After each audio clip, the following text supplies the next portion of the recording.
Hello and welcome to this week's episode of Out and About in the UK. Coming to you today from the Tyrconnell Gaels ground here in Greenford. We're here for the London Irish Vintage Rally and the crowds most certainly have come out in force.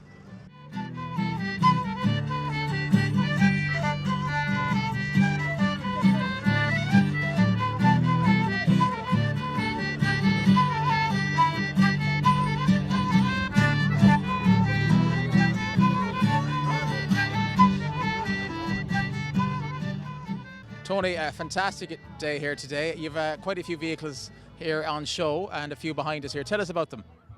Yeah, we have about 15 lorries and about 15 tractors and 4 or 5 cars. We have some here behind us. Here, they can bring a trailer, they can bring 3 lorries, and the other trailer can bring 3 lorries as well. So 2 drivers can bring 8 vintage things to a show, which is great. It keeps down the transport and keep down the labour and the staff.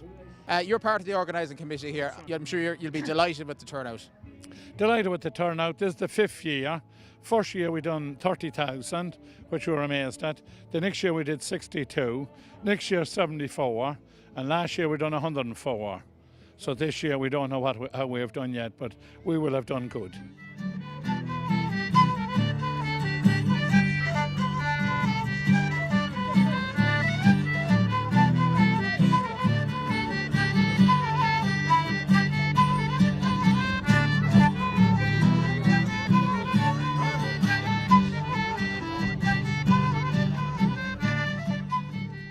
Tommy, tell us about today's event. There's thousands of people here. You must be delighted with the turnout.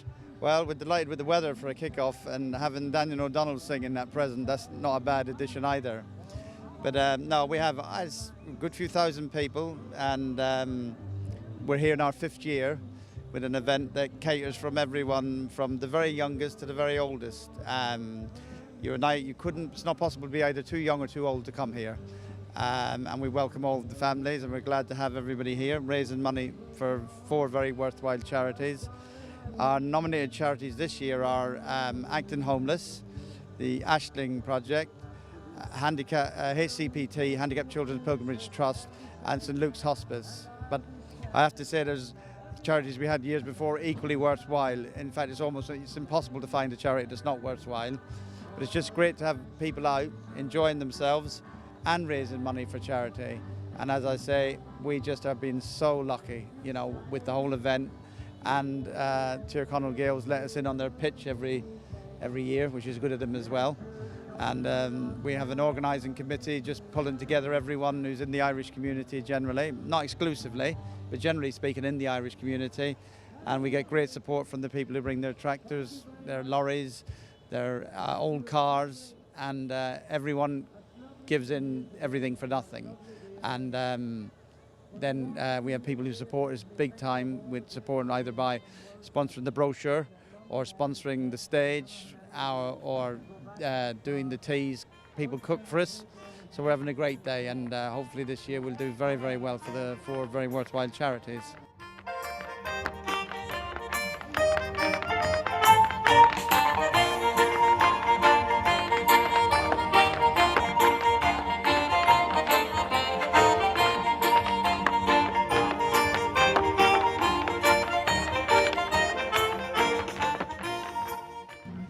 Jim, this car, it looks like a skip.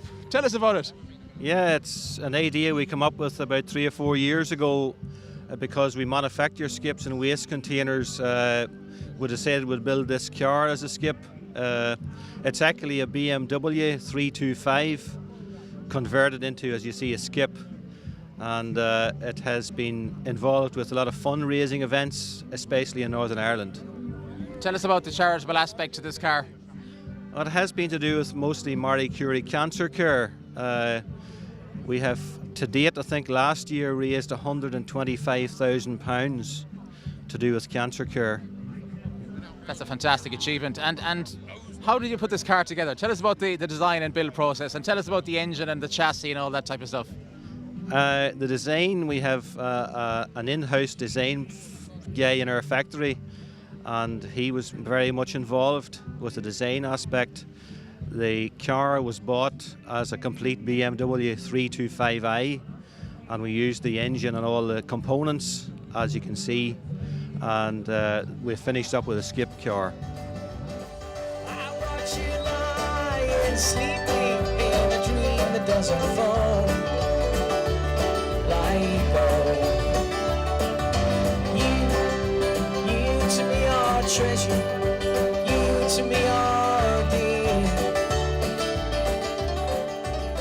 Sean, tell us about the London Irish Motor Club. London Irish Motor Club has just been reformed again after a couple of years of inactivity. A group of Irish men and women based around London, interested in motorsport, interested in motor racing, just create an environment where we can share ideas, compete in events, race cars, and that's our hobby, that's our sport, and we just want to create something with an Irish slant for our sport that we're all passionate about. The name is London Irish Motor Club, but we are open to all nationalities, all communities.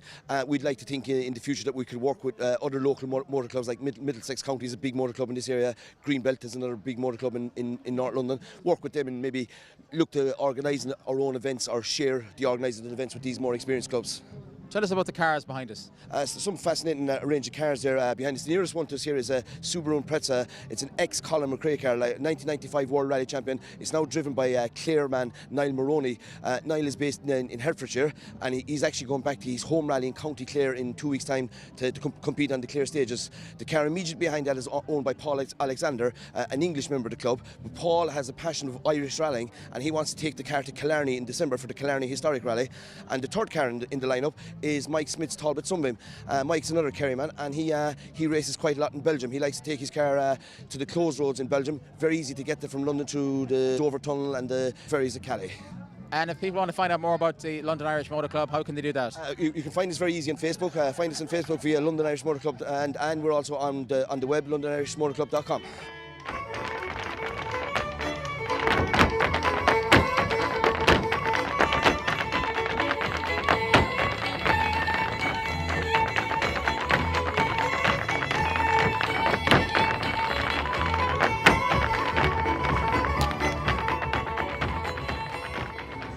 Joe, you're celebrating 50 years in business. You've got a lovely truck behind us and a lovely JCB on the back. Tell us about it. Yeah, we bought the truck especially for the show today and celebrate our 50 years in business. And the JCB to symbolise digging in London probably in the 1960s and 70s. And I think it's been quite a contribution to the show today. I'm very pleased with the turnout. The company itself, George Callure Limited, your dad started the company, originally County Clare man. Tell us a bit about him.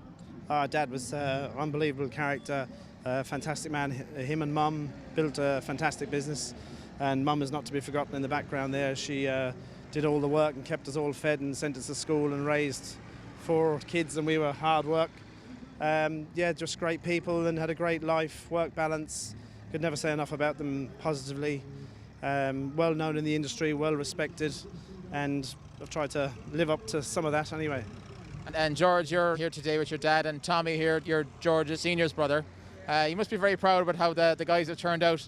Oh yeah, definitely very proud of them. Yeah, they've done a great job. They carried on from where George left off, and they brought the business really forward from where he left it. Yeah, we're very proud of them. Yeah. There's always a fire in the kitchen. There's always a kettle on the boil. There's no fancy pot or no telephone, but the one thing our house is a home. Daniel and Magella, welcome to Greenford. What a day. It's absolutely beautiful. They've been blessed with the weather, because it could be an awful mucky affair if they didn't have it. And Daniel, you've been looking at this amazing phone box behind you. It's like being back in Donegal. Absolutely. Many's the day I stood in them phone boxes when I started travelling first, trying to phone home, because back then we had no automated, system, and it was the press button A or button B to get your money back if there were nobody at home. And it'd be Letterkenny 2 or Letterkenny 1-0. I can cast a double, one was ours. And today it encompasses the Irish spirit, encompasses Irish heritage. It's really great to be here, I'm sure. Yes, I said that to Magella coming in. It's amazing, really, to see the Irish gather. It's reminiscent for me of the London Irish Festival many years ago, when thousands of people would gather up in Willesden, and just to see all this again, it's fantastic, really, and just the spirit that you feel between all of the different counties that you meet. It's really, really, really nice. And I suppose earlier in your career, the Irish community here in London were a big support as well and helped you along the way. Oh, absolutely, and all over England, you know, and Scotland and Wales as well. We would go to the Irish clubs, and then of course it extended out. But the Irish are always there, do you know what I mean, no matter where you go. And I suppose it's down through the years they've had such a big part to play in all different parts of English society and the society all over the United Kingdom, and have become the stalwarts for many different places. So you're here in London now for a few months, hopefully, doing a bit of dancing. Tell us about that. How's the legs? Well, I'll be here as long as they keep me, or as long as people keep me here. It could last to Christmas, but you never know. We'll have to try our best. Keep voting for him. I don't want to see him until Christmas. Have you got any numbers to give out here for the votes? Do you know the numbers? No numbers. You'll have to watch the show for the numbers. Guys, thanks for joining us, and I hope you enjoy the rest of the day. Thank you so much. Thank you very much. Pleasure. Thank you. So let it show, let it shine. If we get a chance to make one heart of two, I just wanna dance with you. Everybody, I wanna dance with you. Twirl you all around the floor. That's what they invented dancing for. I just wanna dance with you. Well, the fun continues here in Greenford. We're going to take a break. Do stay with us for the second half of the show.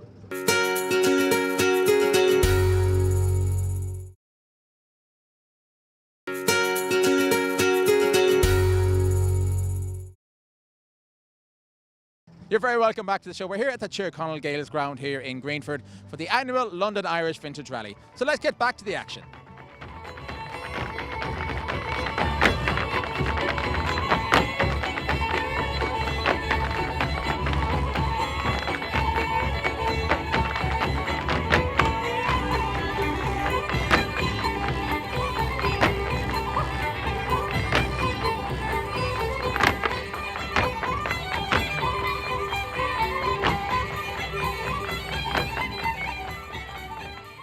You're related to Tony. Well, I'm his niece, and I suppose about 3 years ago he asked me if I'd come up and have a chat to a few people and get to know them a little bit, and now it's continued every year. So now I know my Massey Ferguson 135 from a golden belly. I've become quite acquainted with a number of the lads that are here, and you know, some of them prefer the trucks, some of them the lorries, some the vintage cars, but all of them are quite fond of a little dance, a little drink, and watch a bit of the hurling.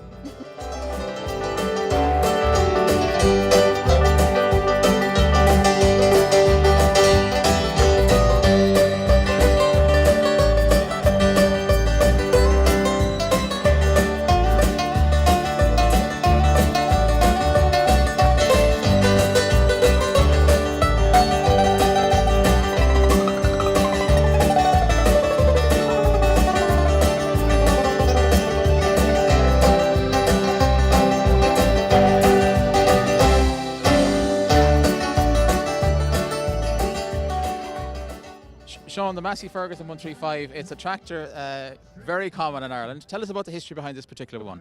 This one was brought brand new in May 1969 by my grandfather. It was to replace the horse and cart and what have you. It was either this or buy a load of land, and he decided no, time was to get rid of the horse, get a tractor. So he brought it, and then it was used daily, do bits and pieces around the farm, what have you. And then, I was born in 1982, and when I was about 6, my dad threw me on it and was like, right, let's go for a drive. And up the field we went on it and never looked back. And ever since then, it's just been literally an obsession for me. And Massey Ferguson's always the one. This tractor came from County Roscommon? Indeed, yeah. It was brought, I believe, in Donegal, and then taken straight home and spent its days there. And and then I picked it up in 2012, brought it back to London, stripped it down and rebuilt her and went from there. How many hours went into it to get it to look like this? Because it looks like it's brand new out of the showroom. No, it's a lot of hours, days, months. It took in total. It took me from start to finish about 9.5 months from start to finish. So it was long old sort of slog at it, and just carried on. And your mum and dad are from Ireland as well, yeah? My dad is. My mum isn't. My mum's from London, but yeah, my dad's from Ireland, and sort of like family. And as a child, you were back in Ireland on the farm? Yeah, back and over. I mean, summer holidays, it was spent there, and the biggest thing for me was, right, let's get to Granny's and let's get the tractor out, and that was the big deal. That was the big deal, you know. And like I say, Dad always knew that if we were going back there, the tractor was definitely coming out no matter what. So yeah, it was good fun. It was good fun. And today it's a great event, isn't it? Oh yeah, today's amazing. It's amazing. Like this show every year. I've been coming now for the last 3 years, and it's just every year it just gets better and better. And you know you can't take it away from the people that organise it. They do a fantastic job. And so you've won some prizes as well here, Sean, as well. Tell us about those. Yeah, the first year I came, I won Best in Show for the tractors, which was a big deal for me because number one, it was the first time I showed it, and it was nice to get people's feedback to say how good it was, and it was a big deal, and it was nice to sort of say, for my grandfather that your tractor's now a show winning tractor. It's not just a normal 135. So it's nice. It's nice.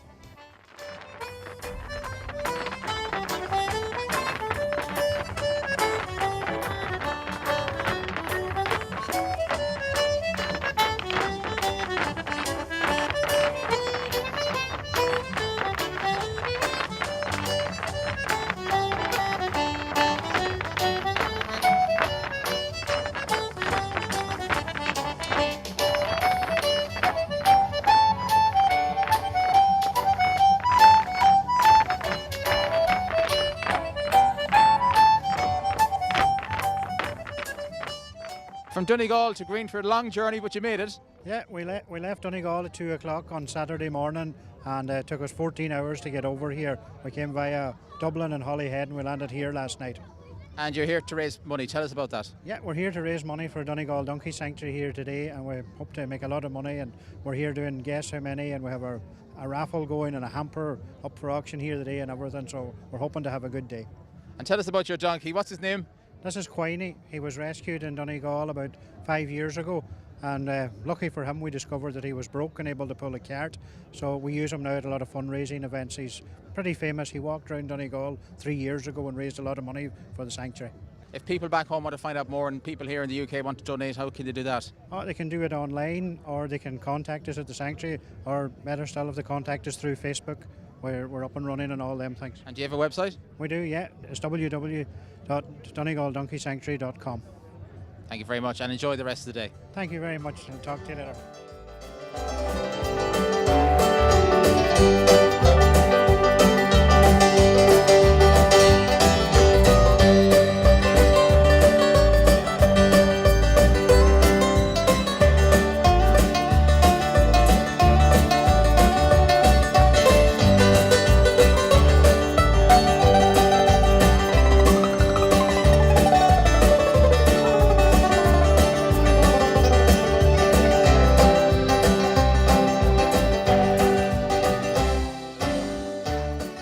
The bike we're standing beside right now, it's a bike that came from County Cavan. Tell us about that. That's right. This is the bike that I learned to cycle on way back in 1950, and it belonged to Terence McHugh. And I knew his brother here in London for maybe 30 years, and I never realised that his mum came from my parish. And when she passed away, on the day after when we went for refreshments, the family came to me and they said, "We believe that you learned to cycle on my uncle's bike." I said, "That's right." Well, they said, "We have that up in Ballinadlera, and we'd like you to have it." So Michael presented it to me in 2012 and had it restored by a Mayo man, his name John McHugh. And this is the bike itself, and it looks fantastic. John was telling me when he got his hands on this, it was in a sorry state, but now it looks really, really well. Indeed, and that's all due to John's hard work. And he found an old Miller dynamo, which was the one for that year. Later on, they became the Hub dynamos, but this was always the better one, the Miller. And John found an old one, and he put it on it, but he said that he wouldn't replace the saddle. You'd be pretty sore if you had to travel a lot. It'd be no good for the Tour de France, I think. No, I don't think so. You wouldn't get too far in it. You wouldn't get too far. But just a quick bit of history. The bike is 1948, the man Terence McHugh bought it. And in 1950, there wouldn't be many who would want to let you ride on a new bike like that. But Terence, God rest him, never had any problem with me doing that. and it was a great honour to get it. An old Irish gentleman. An old Irish gentleman, and it's a lovely memory to have. Country roads, take me home to the place where I belong. West Virginia, mountain mama, take me home. Country road. I hear a voice in the morning as she calls me. Radio reminds me of my home far away. And driving down the road, I get a feeling that I should have been. Hugh, the machine behind us, it's a scene it could be from the 1950s for all we know. Tell us about it.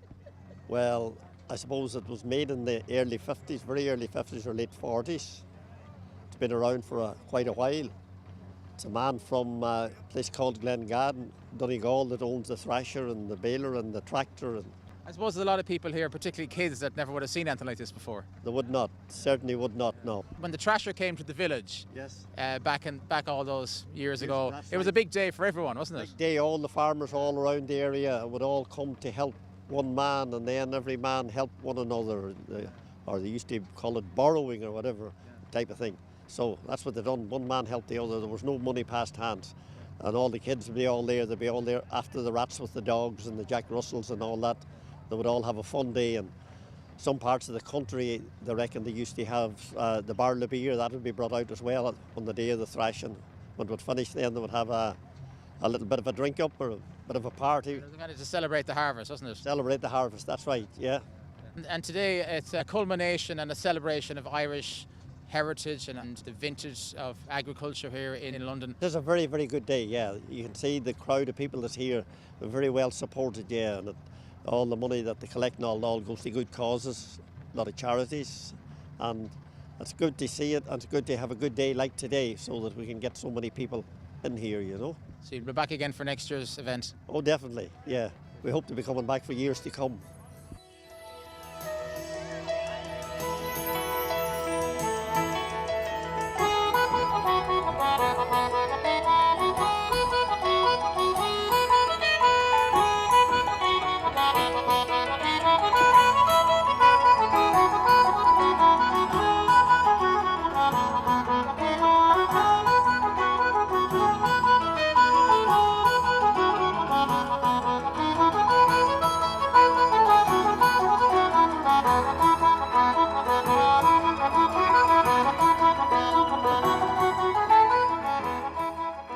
What a fantastic day it has been here in Greenford for the annual London Irish Vintage Rally. We'd like to thank all the organisers for inviting us along here today.